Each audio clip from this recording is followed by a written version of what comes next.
যুদ্ধবিরতির ঘোষণা কার্যকর হওয়ার পরও শ্রীনগরে বিস্ফোরণের জোরালো শব্দে আবারও উত্তপ্ত হয়ে উঠেছে ভারত নিয়ন্ত্রিত কাশ্মীর।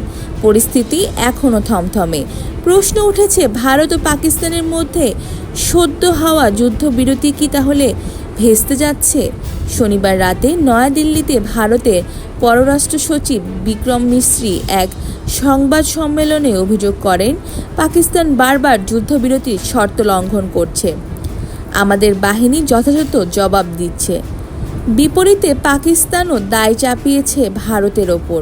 তাদের পররাষ্ট্র মন্ত্রণালয় জানায়, তারা প্রতিশ্রুতিবদ্ধ এবং ভারতই যুদ্ধবিরতি ভঙ্গ করছে। এর মধ্যেই যুক্তরাষ্ট্রের প্রেসিডেন্ট ডোনাল্ড ট্রাম্প হঠাৎ করে যুদ্ধবিরতির ঘোষণা দেন, জানান দুই দেশ অবিলম্বে যুদ্ধবিরতি কার্যকর করতে সম্মত হয়েছে।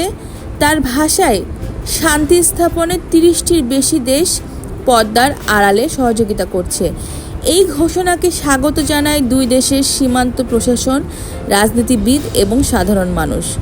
মার্কিন পররাষ্ট্রমন্ত্রী মার্কো রুবিও প্রশংসা করে মোদি ও শাহবাজ শরীফকে শান্তিপূর্ণ আলোচনার আহ্বান জানান। তবে যুদ্ধবিরতির এই ইতিবাচক সুরের মধ্যেই কাশ্মীরে আবারও উদ্বেগ।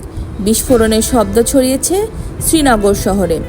জম্মু ও কাশ্মীরের মুখ্যমন্ত্রী ওমর আবদুল্লাহ এক্সে লিখেছেন, সবে হওয়া যুদ্ধবিরতি কি তবে ছায়ে পরিণত হলো?